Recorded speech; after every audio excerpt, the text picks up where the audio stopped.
하나님 말씀 오셨습니다. 하나님 말씀 창세기 1장 27절 말씀입니다.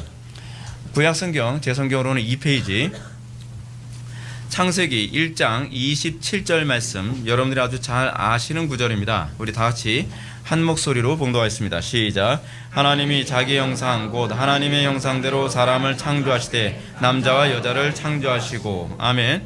이 시간은 용어 정리 22번째 강의가 되겠습니다. 질서와 평등이라는 제목으로 하나님 말씀 증거하도록 하겠습니다. 질서와 평등. 남녀 문제 아주 뜨거운 감자입니다. 뭐 거론의 여지가 없는 이런 황당한 그 보편적 개념이 이제는 보편적 개념이 아니라 개별자적 개념이 되어버리고 있습니다. 뭔가 좀 이상해져 가고 있죠.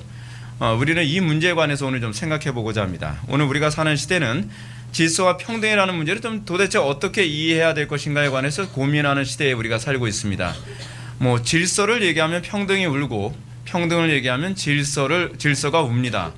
그러니까 질서를 얘기할 수도 없고 평등을 얘기할 수도 없습니다. 근데 여러분 오늘 설교 들으면 여러분 아시겠지만 질서가 여러분들이 생각하는 질서가 아니고 평등이 여러분들이 생각하는 평등이 아닙니다. 그러니까 지금 여러분들 우리나라 사회 안에서 일어나는 여러 가지 어떤 이념적 이슈들은 사실은 질서와 평등이라고 하는 이 개념을 왜곡한 결과로 나타난 현상입니다. 그래서 우리 그리스도인들부터 교회 안에서 이 질서와 평등에 관한 개념을 명확하게 바르게 정리해야만 가정의 회복과 사회의 회복 그리고 교회의 회복이 가능할 수 있을 거라고 생각합니다. 우리가 사는 이 세상에서 이 질서와 평등 중에서 어느 한쪽을 선택해야 되느냐라고 했을 때에 어느 한쪽도 포기해서는 안 되는 영역이라는 것을 먼저 여러분들한테 말씀드리고 싶습니다. 만약에 이 둘의 관계를 우리가 마르크스의 주장처럼 모순과 대립의 관계로 이해한다면 이건 여러분들이 굉장히 이 개념을 잘못 이해하고 있다고 생각을 하면 맞습니다. 오늘날 이 사회는 점점 남녀 평등과 소위 계급 타파라는 목소리가 점점 이 사회를 울리고 있습니다. 세상은 우열이 없고 모두가 평등한 사회가 되어야 유토피아가 될 거라고 사람들은 주장합니다. 그리고 그 목소리가 힘을 얻고 있고 그 목소리가 교회 안에서까지도 상당한 힘을 발휘하고 있습니다.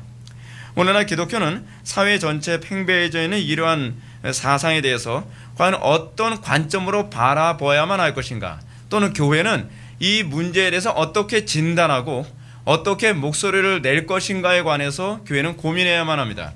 근데 한국교회는 이런 부분에 관해서 목소리도 내지 않고 그리고 이 문제에 관해서 고민조차도 하지 않는 것 같습니다. 놀랍게도 성경은 이 문제에 대해서 아주 명쾌하게 대답을 해주고 있습니다. 우리가 잘 찾지 않아서 그렇지 성경은 명확하게 얘기해주고 있고 굉장히 수준 높게 우리들에게 얘기해주고 있습니다. 결코 모호하지 않습니다. 이것이 성경의 일관적인 태도입니다. 그래서 성경은 항상 세상과 충돌할 수밖에 없죠. 왜냐하면 우리가 가지고 있는 성경적 세계관과 세상의 세계관은 사실은 굉장히 다르거든요. 그래서 충돌을 일으키지 않을 수가 없습니다.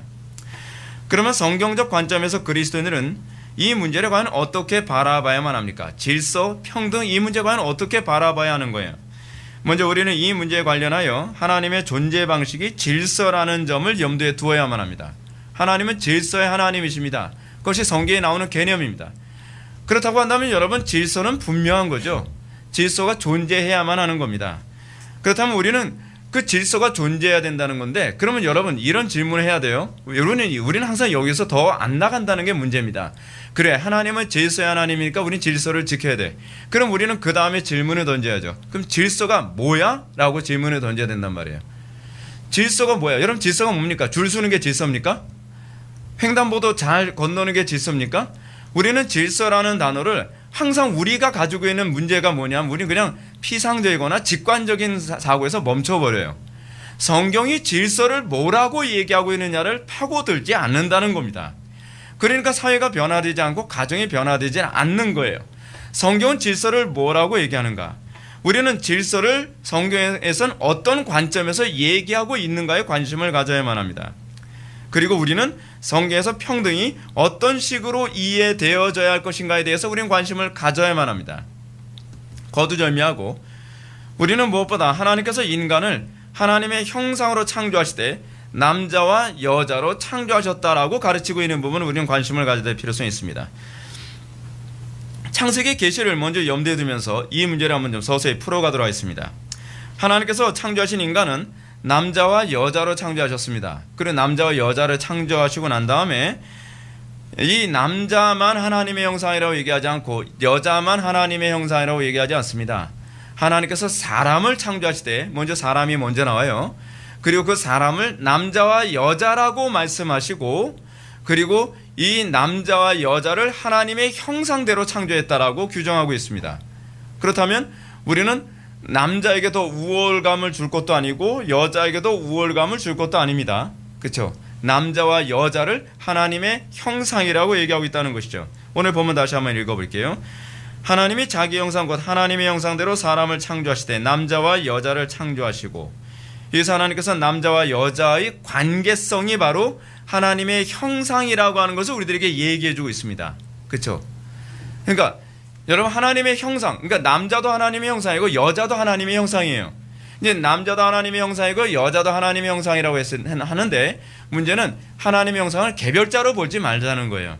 지금 성경에서 얘기하는 하나님의 형상이란 관계에서 나타나는 그 무엇인 거예요. 그것이 하나님의 형상이죠. 그러니까 관계를 맺지 않으면 하나님의 형상이 잘 나타나지 않는 거예요. 그런데 우리가 이 부분이 삼위일체 하나님의 형상이 바로 이것이죠.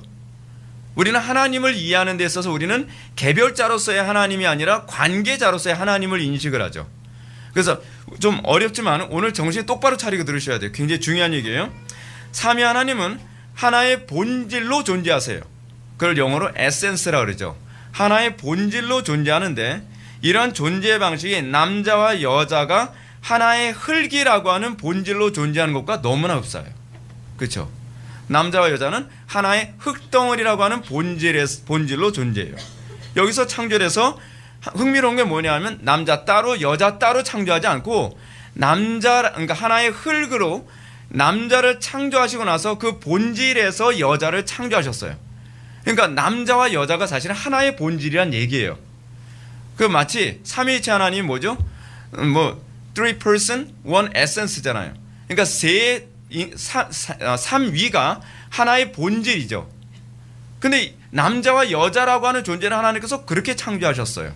하나의 본질을 가지고 두 인격을 창조하셨단 말이에요. 굉장히 좀 독특해요, 인간이란 존재가.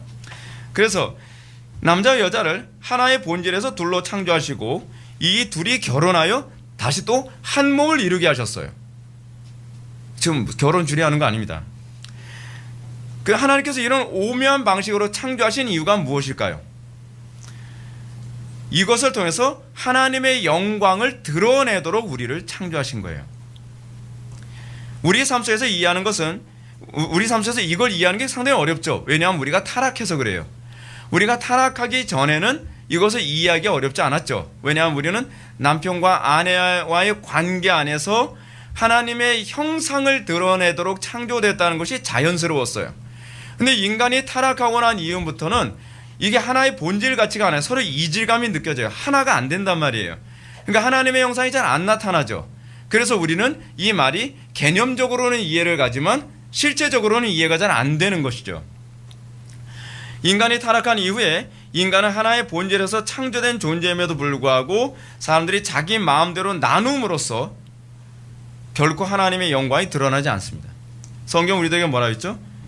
예수님께서 말씀하셨습니다. 이런즉 이 둘이 하나, 이제 둘이 아니요 한 몸이니, 하나의 본질이란 얘기예요. 한 몸이니 그러므로 하나님이 짝지어 주신 것을 사람이 나누지 못할지니라 라고 했는데, 우리는 우리의 마음대로 본질을 막 나눠버리죠. 그렇죠? 주님의 이러한 어미하신 명령에도 불구하고 오늘날 한 몸 된 부부가 둘로 나눠지는 비극이 비일비재하게 나타나는 이유는 바로 질서와 평등을 어떻게 이해해야 될 것인가에 관한 오해 때문에 그렇습니다. 아니, 오해라기보다는 여러분들은 어렸을 때서부터 질서와 평등에 대해서 왜곡된 가르침을 끊임없이 들으면서 그렇게 컸어요. 근데 그것이 학교에서만이 아니라 교회에서도 그렇게 들으면서 컸다는 것이 문제죠. 그러면 하나님은 남자와 여자로 창조하신 인간이 어떤 식으로 한 몸을 이루길 바라셨을까요?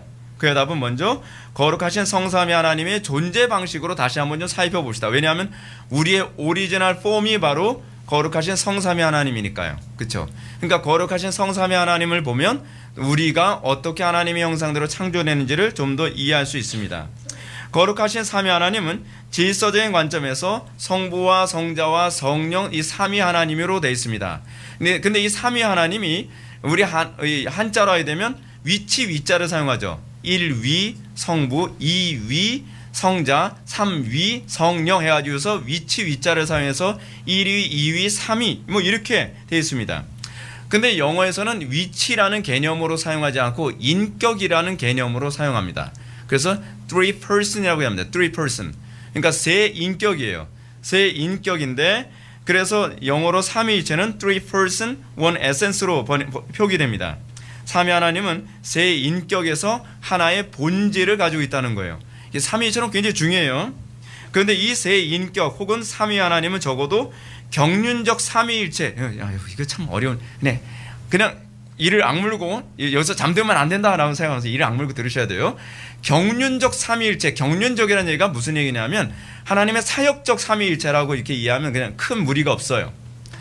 근데 이 경륜적 삼위일체에서 성부 하나님은 어떤 일을 하시죠? 구원을 작정하시고, 성자 하나님은 구원을 완성하시고, 성령 하나님은 구원을 각 개개인에게 적용하시는 일을 하시죠. 근데 이게 경륜적 삼위일체인데 이 경륜적 삼위일체에서 이 삼위일체 하나님이 또 이렇게 하세요. 성부 하나님은 당신의 영광을 성자를 통해서 드러내요. 그래서 성자 하나님이 하시는 일이 뭐예요? 자기를 드러내지 않고 아버지만 드러내요. 여러분들 제일 기분 나쁜 게 그거 아니에요? 여자들이 가정 안에서 제일 기분 나쁜 게 그거 아닌가요? 왜 영광은 남자만 받아? 그거잖아요. 근데 성자께서 이미 그러셨어요. 성자께서 영광을 자기 영광 하나도 드러내지 않고 아버지의 영광만 드러내셨어요. 그리고 성자께서 성령을 보내셨는데, 그러니까 성령은 성부와 성자로부터 나오는데 성령께서 오셔서 하신 일이 뭐냐면 나를 드러내지 않고 그리스도를 통해 아버지를 드러내는 일만 하셨어요. 그리고 또 다른 방식을 봅시다. 성자는요, 성부께서 명령하신 것을 죽기까지 복종하셨어요. 그러니까 성부와 성자의 관계가 뭐예요? 복종관계예요. 복종관계. 그리고 성령은 무조건 어떻게 해요? 철저히 성부와 성자 하나님의 영광만을 드러내기 위해서 살았어요. 그래서 여러분 빌립보서 2장 8절 보면 성자에 관한 얘기를 이렇게 합니다. 자기를 낮추시고 죽기까지 복종하셨으니 곧 십자가의 죽으심이라. 그래서 여러분 십자가는 하나님의 영광이 가장 선명하게 나타나는 거죠. 자, 우리의 관점에서 보면 거룩하신 삼위 하나님의 관계는 철저한 명령과 복종의 수직적 관계로 보입니다. 굉장히 수직적 관계처럼 보이지 않나요? 성령 하나님도 분명히 하나의 인격이신데 결코 자기를 드러내질 않아요. 성자 하나님도 분명히 독립적인 인격이신데도 불구하고 자기 영광 드러내지 않아요. 아버지의 영광만 드러내는 거예요. 여러분들 같으면 어떻게 해요? 기분 나빠. 그렇죠? 너무 기분 나쁘죠. 너무 기분 나쁜 거죠. 요한복음 15장 26절 보면 내가 아버지께로 너에게 보혜사 곧 아버지께로서 나오시는 진리의 성령 오실 때 그가 나를 증거하실 것이요. 예수님만 증거예요. 그래서 성령님은 독자적으로 자기 할 말을 하질 않아요. 그게 성령님의 특징이에요. 이렇게 함으로써 삼위 하나님은 철저히 수직적 관계로서 질서를 지켜요. 그런데 이런 위계 질서를 가지고 계신 하나님은 놀라울 정도로 평등해요. 여러분, 위계 질서와 평등이라는 말이 여러분 연결된다고 생각하십니까? 근데 위계 질서와 평등이 연결된다는 거예요. 성경의 가르침은요. 삼위 하나님의 평등은 우리가 흔히 이해하는 것처럼 위계 질서나 역할을 파괴하는 평등이 아니에요. 그러니까 우리가 생각하는 평등이 뭡니까? 다 머리가 되는 거예요. 다 갑이 되는 거예요. 다 남자가 되든지 다 남편이 되든지. 그렇죠. 그래서 외국에서는 뭐라 해요? 아빠 엄마 개념 없애자는 거예요. First parent, second parent로 하자는 거예요. 아빠라는 말 자체부터가 계급적으로 들린다는 거예요. 이건 마르크스적 표현이거든요. 근데 이런 식의 사고가 우리는 소위 평등이라고 생각하는 거예요. 근데 하나님 자체가 거룩하신 성삼위 하나님이 그걸 평등이라고 생각하지 않아요. 그걸 질서라고 생각하고 있다는 거예요. 그래서 여러분 세상 모든 구조는요 다 여러분들의 용어로 제가 말씀드리니까 다 계급 구조예요. 이게 마르크스 용어로 따지면 아버지와 아들 평등할 수 있나요? 우리는 그런 식으로 따지면 불평등한 관계예요. 태어날 때서부터 여러분은 불평등하게 태어났어요. 태어날 때서부터 우리는 모든 게 불평등해요. 그러니까 마르크스가 뭐라 그래요? 인간의 삶을 보면 모든 것이 계급적이라고 해요. 그럼 계급으로 모든 것을 따지면 이제 뭐가 되죠? 갈등의 관계가 되는 거죠. 여러분 이거를 계급으로 보면 안 된다니까요. 자, 거룩하신 하나님의 평등은 우리가 흔히 이해하는 것처럼 위계 질서를 파괴하는 게 아니라고 제가 여러분들한테 말씀드렸습니다. 우리가 흔히 생각하는 것처럼 남자가 여자일을 해야 하고 여자가 남자일도 할 수 있어야 이게 평등이라고 생각을 하는 거예요. 그 동성애자들은 그래서 어떻게 해요? 동성애자들은 남자 여자의 성역할을 없애버리자고까지 얘기하는 거죠. 서로 역할에 충실한 가운데 서로를 존중해주고 서로의 위치를 월권하지 않는 것, 이것이 사실은 이게 평등인 거예요. 이게 질서인 거예요. 서로 사랑함으로 완전히 하나의 일체 본질을 이루는 것, 이것이 평등입니다. 그래서 거룩하신 하나님은 삼위 하나님은 세 위격으로 계시지만 그럼에도 불구하고 영광과 권세와 능력이 동등해요. 신기하죠. 위계 질서가 분명한 거룩하신 성삼위 하나님이 영광과 권세와 능력이 동등하신단 말이에요. 세 분 하나님은 철저히 평등하다는 얘기예요. 평등하다는 게 여러분 무슨 얘기인지 알죠? 영광을 누군가 독점하지 않는다는 거예요. 권세를 누군가 독점하지 않는다는 거예요. 그리고 존귀를 누가 독점하지 않는다는 거예요. 세 분 하나님이 동일하게 이것을 공유하세요. 여러분 이게 평등 아닌가요? 이게 평등이죠. 상하 관계는 평등의 문제가 아니라 질서의 문제입니다. 개념을 바꾸십시오. 상하 관계하게 되면 여러분들 그 계급이라고 생각하는 것은 마르크스가 주는 개념이었고요. 성경이 얘기하는 상하 관계는 이 평등의 문제가 아니라 계급의 문제로, 질서의 문제로 이해해야만 합니다. 상하 관계는 갑과 을의 관계가 아니에요. 이건 질서의 문제예요. 그렇게 이해를 하셔야 세상이 제대로 보이기 시작합니다. 앞에서 언급한 경륜적 삼위일체를 우리 타락한 관점에서 본다면 삼위 하나님 가운데 성부 하나님만 영광을 독점하고 성자와 성령은 여전히 손해를 보는 것처럼 보이죠. 우리가 삼위 하나님 보면 그렇게 보일 수 있습니다. 마르크스의 관점에서 보면. 그런데 이런 삼위 하나님의 상하 관계는 결국 하나의 본질에 초점을 맞춤으로써 모두가 같이 영광과 능력과 권세를 공유하는 일체를 경험해요. 이 세 분 하나님이 어디에 관심을 갖는다고요? 하나의 본질에만 관심을 갖는다는 거예요. 그 결과 아무도 손해를 보질 않아요. 이것이 질서와 평등과의 관계예요. 제가 그냥 노골적으로 결론적으로 말씀드릴게요. 부부가 하나의 본질, 하나님의 영광이라고 하는 동일한 본질에만 집중하면요, 여러분 아무도 손해보지 않습니다. 가장 행복한 가정을 이룰 수 있습니다. 근데 우리는 문제가 뭐냐면 서로가 손해보고 있다고 하는 피해의식을 갖고 있는 게 문제예요. 하나님은 인간을 원래 그렇게 창조하셨어요.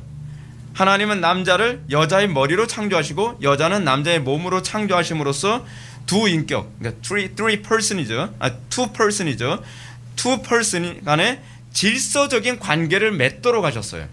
질서적인 관계. 그 관계 속에는 엄연히 역할의 차이가 존재하고요, 기능의 차이가 존재하고 상하 관계가 존재합니다. 바울은 여자의 가르치는 것과 남자를 주관하는 것을 허락지 아니하노니 라고 얘기하고 있고, 여기서 더 나아가서 바울은 이렇게 얘기합니다. 여자는 1절 순종함으로 종용히 배우라 라고까지 얘기합니다. 여러분 이거 계급입니까? 이게 갈등의 문제입니까? 아니요. 이걸 질서의 얘기로 하고 있는 거예요. 질서의 문제로 얘기하고 있다는 거죠. 이게 평등을 해치는 문제가 아니에요. 이건 평등의 문제가 아니라 질서의 문제예요. 이 개념이 확실히 바뀌어야 돼요. 상하의 질서는 하나의 본질에 초점을 맞추죠. 여러분 교회 안에서도요, 그렇게 생각하는 사람들이 있죠. 목사와 성도와의 관계를 계급의 관계로 이해하는 사람들이 많이 있어요. 아니에요. 계급의 관계 아니에요. 목사와 성도와의 관계는 질서의 관계예요. 질서의 관계. 상하의 관계가 실제로 존재해요. 근데 이 상하의 관계는 지배와 피지배의 관계가 아니라 질서를 위한 관계라는 거예요. 예. 이거를 이해하지 못하면 목사는 교회에서 갑처럼 여겨지고 여러분들은 을처럼 여겨지죠. 자, 이렇게 얘기하면 제가 여러분들한테 이런 말씀 드리고 싶어요. 그럼 여러분들은 다른 사람들의 관계에서는 갑 아닌가요? 담배값 그런 거 말고요. 여러분 어때요? 우리가 여러분들이 그렇게 얘기하게 되면 스스로 모순에 빠져요. 나보다 더 그 소위 계급적 위에 있는 사람을 갑이라고 얘기한다면 나는 다른 사람들의 관계에서 또 다른 갑이 된다는 개념을 이해하지 못해요. 근데 그걸 인정하진 않죠. 여러분들이 알고 있는 것처럼 공산주의 사회나 소위 막시즘에 영향받은 사회에 있는 사람들이 갑과 을이라고 하는 계급 투쟁의 얘기로 수도 없이 얘기하지만 실제로는 그들은 또 다른 갑질을 하고 있다는 것을 자기네들은 인정을 안 하죠. 스스로 모순을, 소위 마르크스가 그토록 얘기했던 스스로의 모순을 자기네들이 범하고 있는 거예요. 근데 인정을 하지 않아요. 그게 소위 좌익들이 가지고 있는 사고방식이에요. 다른 사람들에게 관계는 모순의 관계라고 얘기하면서 자기가 모순을 범하고 있는 것을 인정하지 않죠. 이게 인간의 타락한 모습입니다. 하여간 이런 표현만 본다면 성경의 가르침이야말로 남성 우월주의와 남성 편향적인 가르침으로만 가득한 것처럼 보이죠.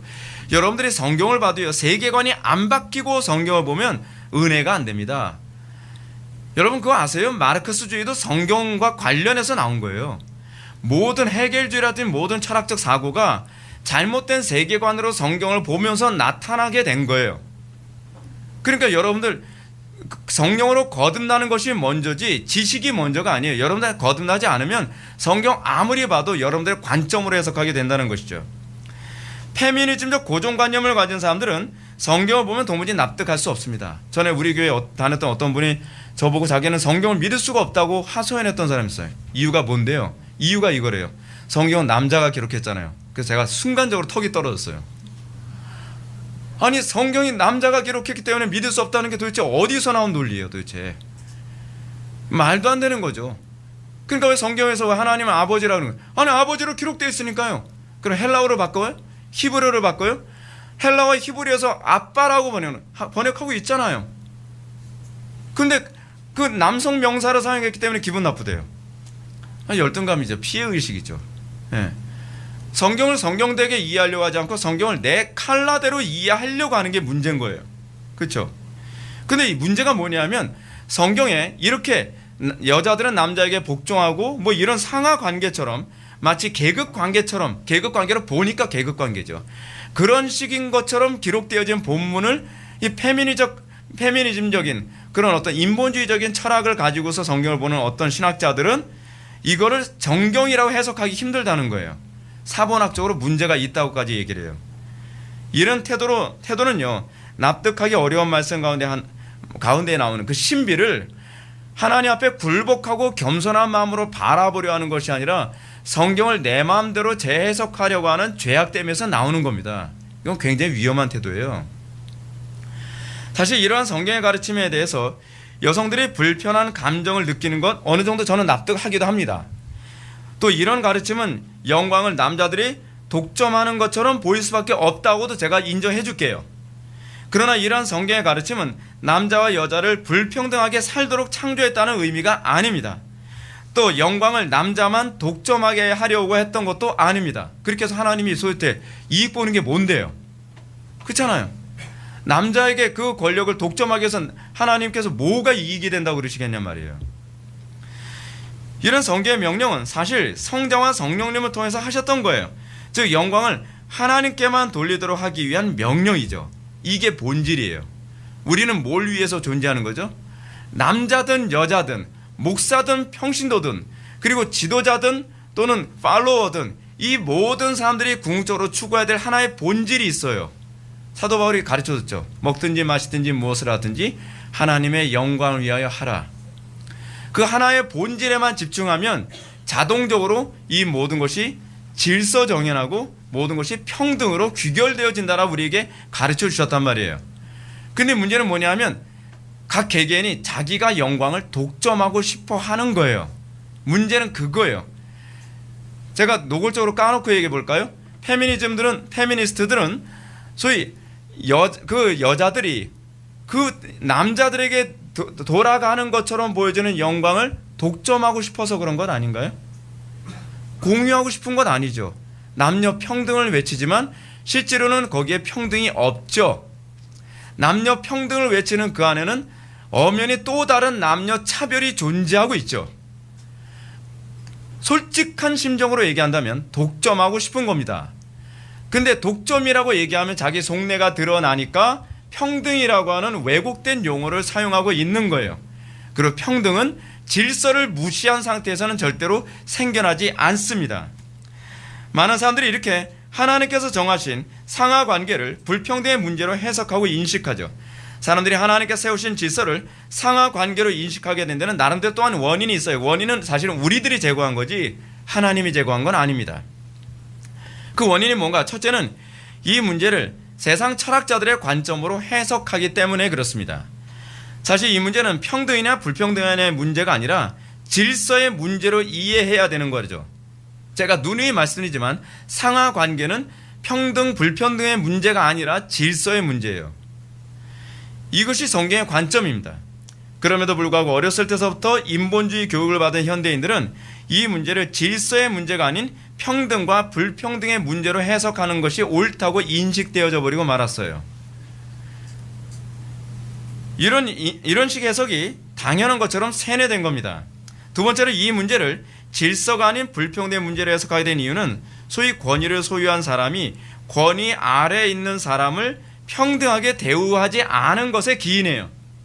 실제로 권위를 가진 사람들이 권위 아래에 있는 사람들을 불평등하게 대우했어요. 하나님께서 정하신 상하 관계 자체가 문제가 아니라 그 관계 안에서 평등을 지켜야 될 소위 그 권위주의자들, 제가 그냥 노골적으로 얘기할게요. 교회 안에서는 목사, 가정 안에서는 남편, 그렇죠? 그 사회 안에서는 권력자들이 그걸 평등하게 유지하는데 그 권력과 권위를 사용하지 않았다는 게 문제예요. 그러다 보니까 사람들이 이거에 대한 반작용으로 우리는 내가 평등을 유지하기 위해 저 권력을 무너뜨려야 한다라고 하는 소위 막시즘적 사고가 침투하게 좋은 길을 열어놓은 거죠. 근데 이것은 중요한 건 시스템의 문제가 아니라 시스템을 운영하는 사람들의 본성의 문제예요. 이걸 우리가 인정해야 돼요. 근데 우리는 이걸 인정하지 않죠. 우리에게서 문제를 찾지 않고 시스템에서 문제를 찾으려고 하죠. 여러분, 사람이 잘못 때문에 아무리 좋은 시스템이 있어도 그건 망가집니다. 그건 시스템의 문제가 아닙니다. 하나님께서는 이 세상의 모든 것을 이렇게 상하관계, 명령과 복종의 관계로 창조하시고 이 관계를 통해서 하나님의 영광을 드러내길 기뻐하셨습니다. 그런데 사람들은 이렇게 하나님께서 주신 관계 질서를 자기 영광을 나타내는데 악용하고 있다는 것이 문제예요. 그래서 권위 문제, 즉 어설리티의 문제가 대두됩니다. 사도 바울은 가르치기를 각 사람은 위에 있는 권세들 또는 권위에게 복종하라라고 얘기합니다. 권세, 즉 권위는 하나님께로부터 나지 않음이 없나니 라고 얘기하고 있죠. 따라서 남편의 권위, 부모의 권위, 교사의 권위, 세상 권세자의 권위, 직장 상사의 권위 등 권위들은 모두 하나님으로부터 온 것이 틀림없습니다. 이건 맞는 얘기예요. 왜냐하면 이 권위의 관계를 통해서 하나님은 세상이 질서정연하게 움직여지도록 하신 거예요. 물론 여기에서 불법한 권위는 논의의 대상으로 여길게요. 왜냐하면 불법한 권위에 뒤에서 잠깐 언급하였지만 이건 존중될 수가 없어요. 왜냐하면 이 불법한 권위의 가장 심각한 문제는 뭐냐면 하나님께서 원하시는 본질을 깨뜨린 권위이기 때문에 그래요. 본질을 집중하지 못하도록 강요해요. 그렇기 때문에 불법한 권위에 관해서는 우리가 복종해야 될 의무가 없어요. 이건 제가 자세하게 얘기하기는 좀 시간이 좀 없지만 하여간 그래요. 그런데 문제는 이 권위가 평등을 깨고 있다는 것이 문제입니다. 권위를 가진 존재들이 자기 권위 아래에 있는 사람들을 인격적으로 다시 한 몸으로 여겨준다면 그게 평등 아닌가요? 평등이 뭐가 평등이에요? 한 몸으로 여겨지는 게 평등 아닌가요? 소위 고린도전서 12장에서 얘기하는 것처럼 여러분, 발이 더 우월합니까? 손이 더 우월합니까? 눈이 더 우월합니까? 입이 더 우월합니까? 귀가 더 우월합니까? 그건 우월의 문제가 아니죠. 왜냐하면 다 귀하잖아요. 다 내 몸이잖아요. 그러니까 사도 바울이 이게 질서의 문제지 평등의 문제가 아니라고 이렇게 얘기하는 거예요.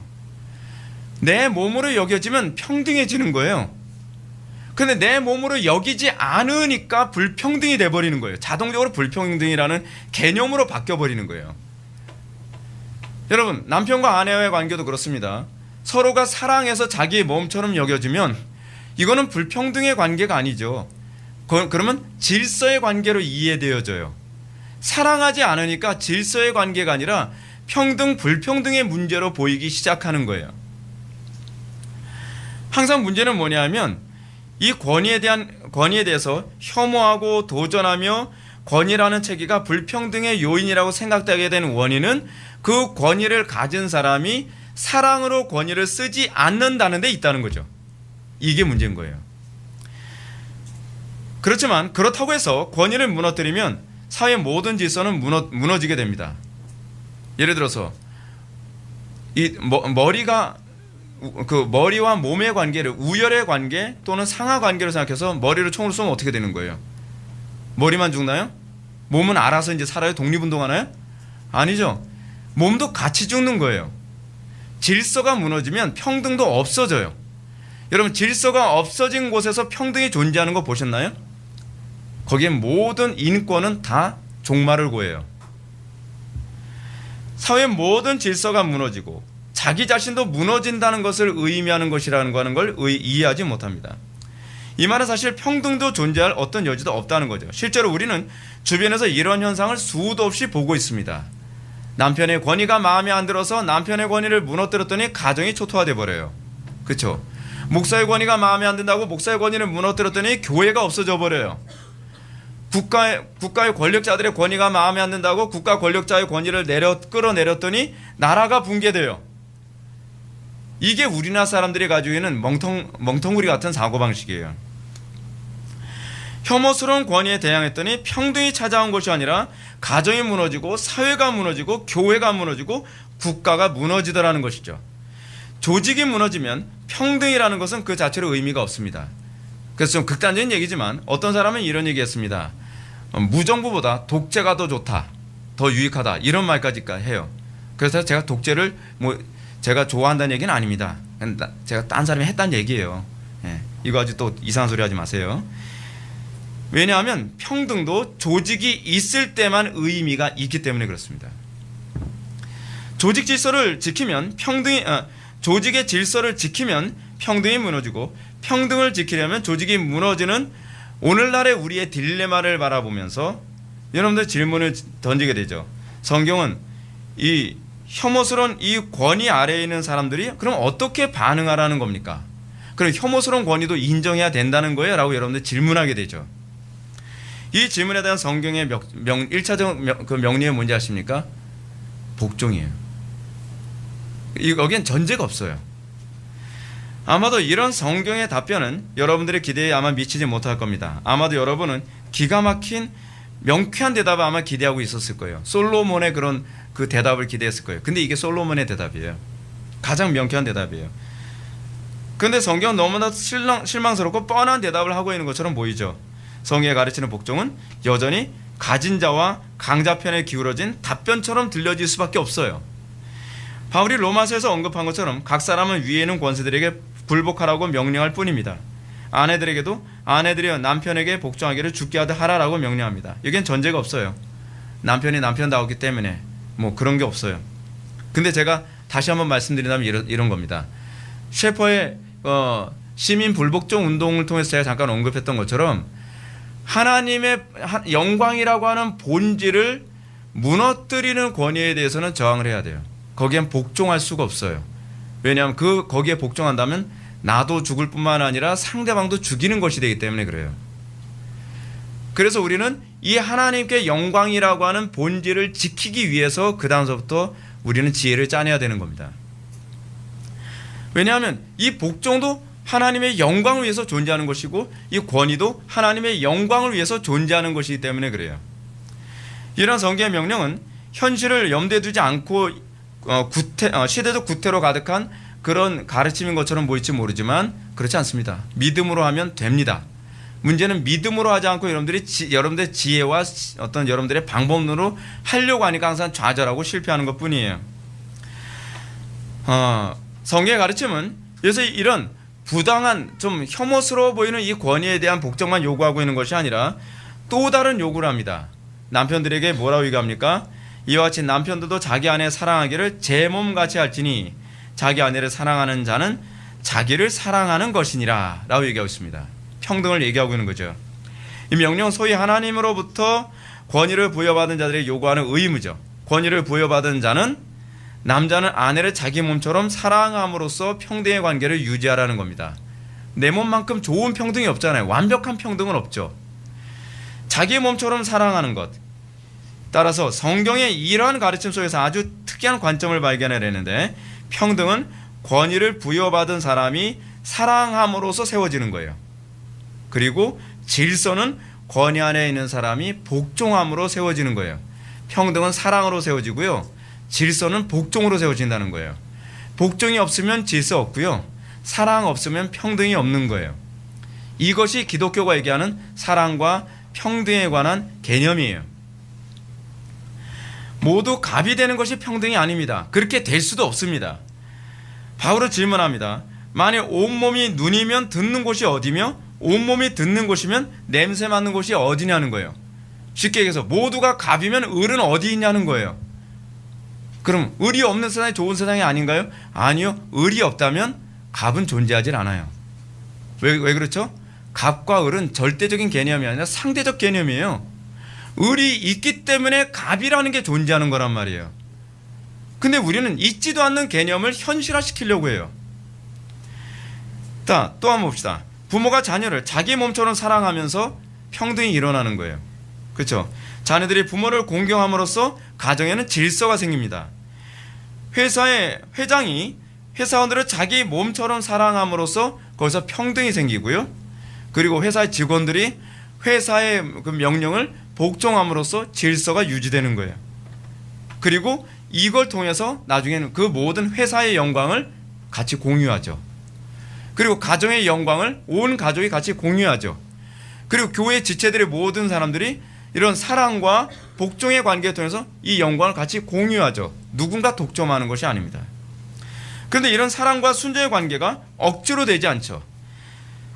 자발적이어야 가능합니다. 강요해서 될 문제가 아니라는 거예요.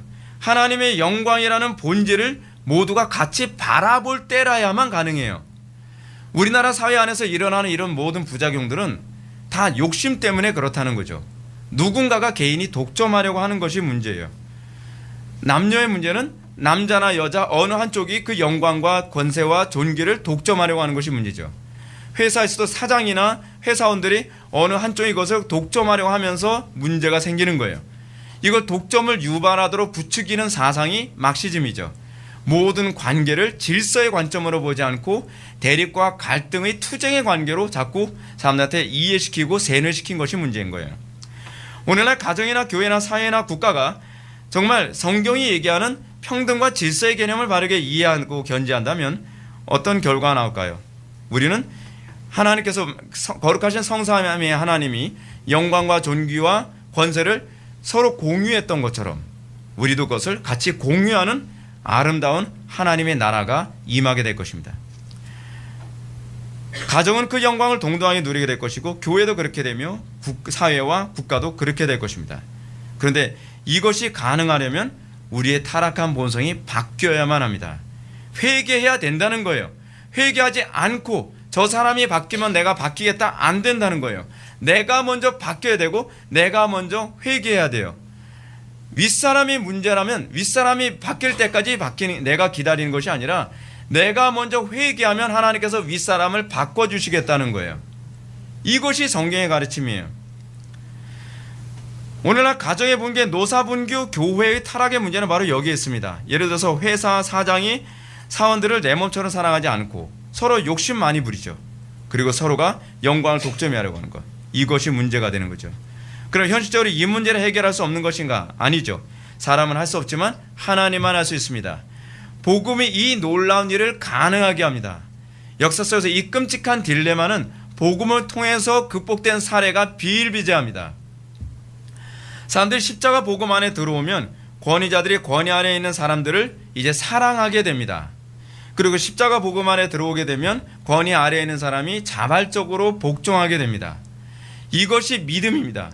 이것 없이 믿음이라고 제발 얘기하지 말라는 거예요. 왜냐하면 하나님의 형상이 이미 그 사람은 깨졌기 때문에 그렇습니다.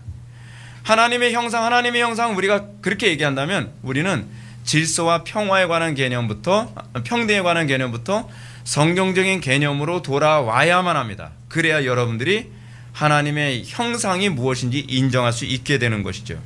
어찌되었든 분명한 사실은 권위를 부여받은 사람이나 권위 아래에 있는 사람들 모두가 그리스도의 십자가를 깨닫고 자기를 부인하고 십자가를 지게 될 때 이 놀라운 하나님의 영광이 나타나게 될 거라는 사실입니다.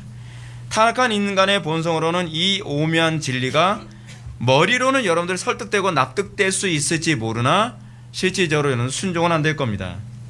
현실 속에서 현실화되는 건 성령님이 하시는 일이지 우리의 힘과 의지와 결단으로 되지 않습니다. 오늘 여러분들 설교 들으면서 그래 결단했어 제발 그러지 말라는 거예요. 여러분들이 해야 될 일은 그리스도를 붙잡는 것입니다. 그리고 여러분들 주변에 하나님께서 명령하신 그런 권위대로 사랑하지 않은 사람을 위해서 기도하십시오. 국가 지도자들, 국가의 그 위정자들을 위해서 기도해야만 합니다. 그것이 우리가 해야 할 일이고, 또한 우리는 정당한 권위에 대해서는 우리는 기분이 나쁘더라도 복종하는 태도를 견지해야만 합니다.